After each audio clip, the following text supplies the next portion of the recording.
Hello friends, in this video मैं explain करूंगा constructor in inheritance. So parent class constructor must be accessible to the child class, otherwise inheritance is not possible. जो आपके child class का constructor होता है वो पहले आपके पेरेंट क्लास के कंस्ट्रक्टर को कॉल करता है और जो पेरेंट क्लास के डाटा मेंबर्स होते हैं उनको इनिशियलाइज करता है and that is accessible in the drive class. अब यहाँ पे मैंने एक ऑब्जेक्ट बना रखा है लेकिन मैंने कोई कंस्ट्रक्टर डिफाइन नहीं किया, तो ये क्या आपका इम्प्लिसिट कंस्ट्रक्टर है जिसको हम डिफॉल्ट कंस्ट्रक्टर कहते हैं। वो आपके पेरेंट क्लास के वेरिएबल की वैल्यू को इनिशियलाइज कर देता है। अब मैं यहाँ पे एक कंस्ट्रक्टर बनाता हूँ और उसका नाम रखता हूँ पब्लिक ए। ये मेरा क्या है, एक्सप्लिट constructor.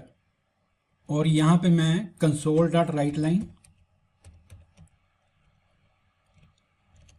Parent class A constructor is called. तो यहां पे मैंने कोई कंस्ट्रक्टर डिफाइन नहीं किया बी क्लास के अंदर, और B class is a drive class. अब अगर मैं इस प्रोग्राम को रन करूंगा तो मेरा सबसे पहले कौन सा कंस्ट्रक्टर कॉल होगा, ए क्लास का कंस्ट्रक्टर कॉल होगा। अब मैं इसको कंट्रोल F5 से रन करता हूं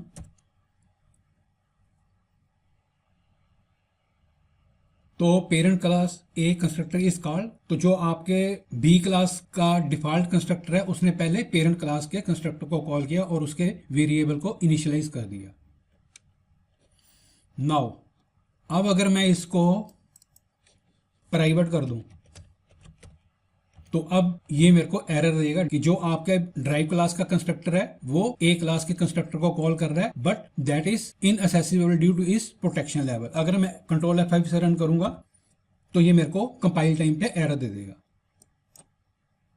तो यहां पे उसने मेरे को inaccessible due to its protection level. No अब हम इसको कर देते हैं पब्लिक और मैं इसको कर लेता हूं कॉपी और यहाँ पे एक्सप्लिट कंस्ट्रक्टर मैं डिफाइन करता हूँ ड्राइव क्लास के अंदर। इसको कर देते हैं बी। ये ड्राइव क्लास का आपका एक्सप्लिट कंस्ट्रक्टर हो गया। और यहाँ पे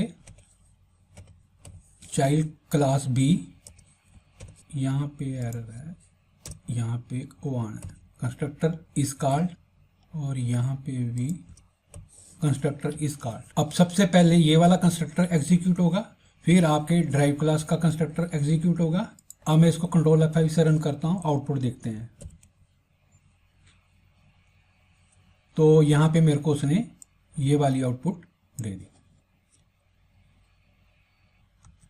इन inheritance constructor second rule is that जो आपकी पेरेंट क्लास है वो आपके चाइल्ड क्लास के मेंबर को असेस नहीं कर सकता, बट चाइल्ड क्लास आपके पेरेंट्स के मेंबर को असेस कर सकता है। For example, children has the right to father property but father has no right to children property. अब हम चलते हैं नीचे।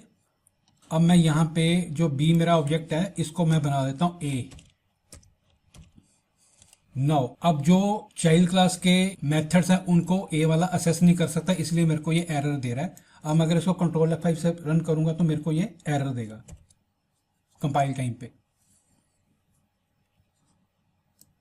तो यहाँ पे मेरे को उसने एरर दे दी कि parents class can not assess the child member. Rule number 3 for the inheritance is the reference variables. जो रेफरेंस वेरिएबल होते हैं that is nothing but the pointers. तो इसमें हम क्या करते हैं, पेरेंट क्लास के वेरिएबल को इनिशियलाइज करते हैं और उसके बाद हम जो बी क्लास का मेमोरी है वो उसको असाइन कर देते हैं। सो जो पेरेंट क्लास होती है वो आपकी चाइल्ड क्लास की मेमोरी को कंज्यूम करती है। तो यहाँ पे मैं इसको कर देता हूँ मैं डिलीट फॉर द टाइम भी, और यहाँ पे बनाता हूँ ए। अब इसका एक वेरिएबल डिफाइन करते हैं OBJ ऑब्जेक्ट। अभी मैंने इसको कोई वैल्यू असाइन नहीं की, यानी कि ये कोई मेमोरी शेयर नहीं कर रहा क्लास बी की, तभी ये मेरे को यहाँ पे एरर दे रहा है। अगर मैंने मेमोरी शेयर करनी है इसकी तो यहाँ पे मैं क्या बनाऊंगा, एक बी का ऑब्जेक्ट बनाऊंगा, B object B new B.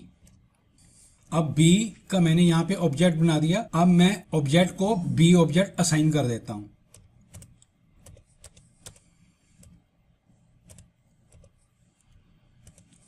No अब both share the same memory. अब मैं अगर इसको कंट्रोल F5 से रन करूंगा तो ये मेरे को आउटपुट क्या देगा, this and this, because these are also member of the class B. तो उसने मेरे को ये दो वैल्यू दे दी।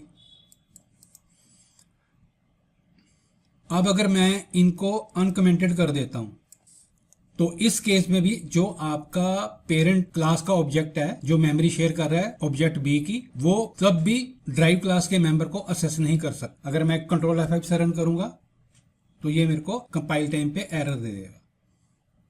तो यहां पे उसने मेरे को बता दिया कि मेमोरी तो शेयर कर सकते हो लेकिन चाइल्ड क्लास के ऑब्जेक्ट को असेस नहीं कर सकते। नो अब हम डिस्कस करते हैं रूल नंबर 4 द इनहेरिटेंस, जो आपकी C# है not supported multiple inheritance. C# support only single inheritance, जैसे क्लास A होगी क्लास B उसकी ड्राइव क्लास होगी। Multi level inheritance, class A होगी जो B क्लास है that is the drive class of the A class and C class is drive class of the B class. तो यहाँ पे आपकी जो B क्लास होगी वो आपकी क्या हो जाएगी, सुपर क्लास हो जाएगी for the C class. And hierarchical inheritance, in next video I will discuss this rules. No अब हम डिस्कस करते हैं another rule for the inheritance. अभी तक हम डिस्कस कर रहे थे डिफॉल्ट कंस्ट्रक्टर, जो आपकी चाइल्ड क्लास होती है वो पेरेंट क्लास के डिफॉल्ट कंस्ट्रक्टर को कॉल करती है या पैरामीटर लेस कंस्ट्रक्टर को कॉल करती है। तो यहाँ तक ही हमने डिस्कस किया था। अगर आपके पास पैरामीटर कंस्ट्रक्टर हो, फॉर एग्जाम्पल अब मैं इसको कर देता हूँ कमेंट कंट्रोल K-C, सेव कर दिया। अब हम चलते हैं ऊपर, यहाँ पे मैं पैरामीटर लेता हूँ इंट नम और यहाँ पे एंड नम प्लस नम, इसको सेव कर लिया। अब हम इसको कैसे यूज करेंगे, तो इसको यूज करने के लिए मेरे को यहाँ पे कॉलन बेस और यहाँ पे मैं वैल्यू 10 पास कर दूंगा फॉर एग्जांपल के लिए। अब हम चलते हैं नीचे, यहाँ पे हम एक ऑब्जेक्ट बनाते हैं बी क्लास का, बी ऑब्जेक्ट न्यू बी। तो जो ये बेस 10 है ये यहाँ पे इसकी वैल्यू को साइन कर देगा और यहाँ पे ये मेरे को प्रिंट करवा दे। अब मैं कंट्रोल F5 से रन करूंगा तो पेरेंट क्लास का कंस्ट्रक्टर कॉल होगा और उसके पैरामीटर की वैल्यू को असाइन कर देगा। तो उसने मेरे को यहाँ पे num इज इक्वल टू 10 दे दिया। नो अगर हमने डायनेमिक वैल्यू पास करनी हो, जैसे हम नया ऑब्जेक्ट बनाएंगे तो उसकी डिफरेंट वैल्यू आए, वो हम कैसे अचीव करेंगे, तो यहाँ पे हम एक पैरामीटर पास करेंगे इंट num और 10 की जगह हम क्या कर देंगे num। अब हम नीचे चलते हैं तो यहाँ पे मैं पैरामीटर की वैल्यू पास कर दूंगा 10, control D control D control D, यहाँ पे मैं पास कर दूंगा 20, यहाँ पे मैं पास कर दूंगा 50, यहाँ पे मैं पास कर दूंगा 100 और ये मेरा ऑब्जेक्ट बन गया 1 2 3। अब मेरे पास ये 4 ऑब्जेक्ट हैं और यहाँ पे मैंने डिफरेंट पैरामीटर पास किए हैं। तो ये आपके पेरेंट क्लास को 10 20 50 एंड 100 नम में वैल्यू स्टोर कर देगा। अब इसको कंट्रोल F5 से रन करता हूं तो यहाँ पे उसने मेरे को 10 दे दिया। फिर चाइल्ड क्लास का कंस्ट्रक्टर एग्जीक्यूट हुआ, फिर पेरेंट क्लास का हुआ, फिर चाइल्ड क्लास का हुआ। तो यहाँ पे 10 20 50 100 वैल्यू दे दी। तो ये था आपका डायनेमिक पैरामीटर की वैल्यू को असाइन करना, तो हम कैसे कर सकते हैं।